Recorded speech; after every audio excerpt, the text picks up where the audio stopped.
بسم اللہ الرحمن الرحیم۔ حضرت لوط علیہ السلام نے اپنی قوم کو کفر و شرک سے باز رہنے اور ایک اللہ کی پرستش کرنے کی دعوت دینے کے ساتھ ساتھ اس اخلاق سوز اور حیا باختہ برائی سے باز رہنے کی تلقین کی، مگر ان کی قوم سرکشی اور نافرمانی میں بہت دور جا چکی تھی۔ انہوں نے آپ کی دعوت کو نہ صرف یہ کہہ کر ٹھکرایا بلکہ آپ کی علل اعلان مخالفت بھی کی، اذیتیں پہنچائیں، ظلم و ستم کیے اور تمسخرانہ انداز میں کہا کہ ان کو اور ان کے پیروکاروں کو شہر بدر کر دیا جائے، یہ بڑے پاک باز بنتے پھرتے ہیں۔ حضرت لوط علیہ السلام ان تمام تر مخالفتوں کو برداشت کرتے ہوئے اپنی دعوتی مشن پر سرگرم عمل رہے اور ان کی اصلاح و تزکیہ کی ہر ممکن کوشش کی، تاہم قوم کی طرف سے آپ کو ہمیشہ مایوسی ہی دیکھنے کو ملی۔ چند افراد کے علاوہ پوری قوم اپنی سابقہ بد اخلاقی و فحاشی کی راہ پر گامزن رہی۔ ایک دفعہ حضرت لوط علیہ السلام نے بھرے مجمع میں اپنی قوم کو ان کی برائیوں پر ملامت کی اور کہا کہ تم کیسی قوم ہو، تمہیں یہ بھی احساس نہیں کہ مردوں کے ساتھ بے حیائی کا تعلق اور لوٹ کھسوٹ بہت بڑی اخلاقی بیماریاں اور برے اعمال ہیں۔ نیز تم لوگ ان برائیوں کو انجام دے کر سر محفل ان کا تذکرہ کرتے ہو اور فخر کرتے ہو۔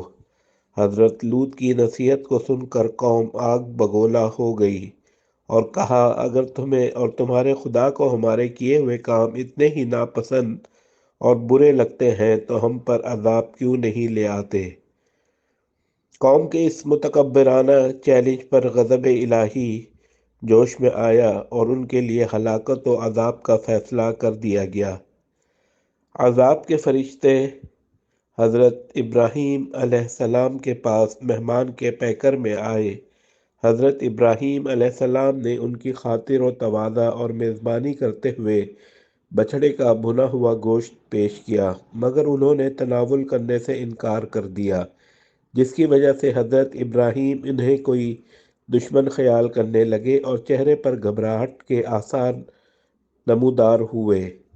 فرشتوں نے جب یہ دیکھا تو کہا کہ آپ کو پریشان ہونے کی ضرورت نہیں، ہم کوئی دشمن نہیں بلکہ فرشتے ہیں، اور ہم آپ کے پاس اولاد کی خوشخبری دینے اور قوم لوط کو ہلاک کرنے آئے ہیں۔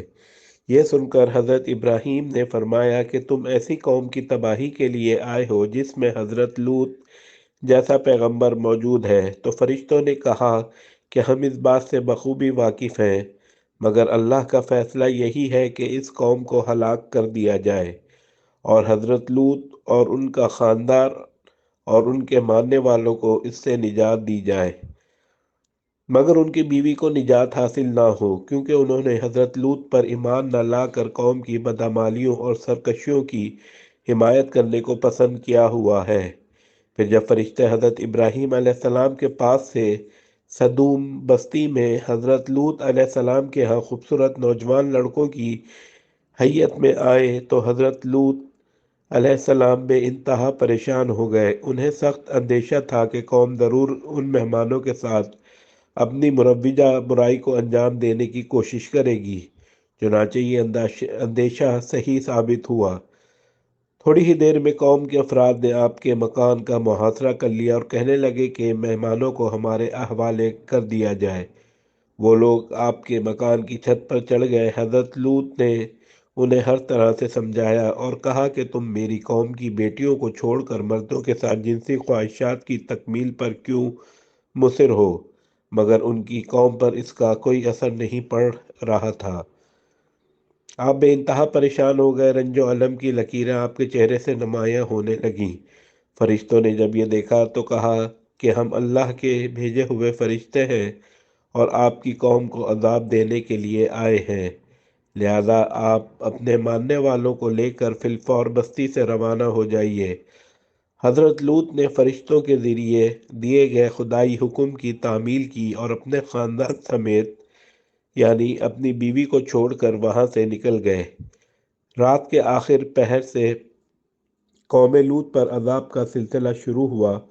سب سے پہلے ایک ہیبت ناک چنگھاڑ آئی جس کی وجہ سے پوری قوم اور بستی تہو بالا اور زیر و زبر ہو کر رہ گئی۔ اس کے بعد حضرت جبرائیل علیہ السلام نے ان کی بستی کو آسمان پر اٹھایا اور الٹ کر زمین پر پٹک دیا۔ اس کے بعد ان پر پتھروں کی خوب بارش ہوئی جس کی وجہ سے اس سرکش قوم کا نشان تک مٹ گیا، اور یوں ایک نافرمان و سرکش قوم پوری دنیا کے لیے عبرت کا نشان بن گئی۔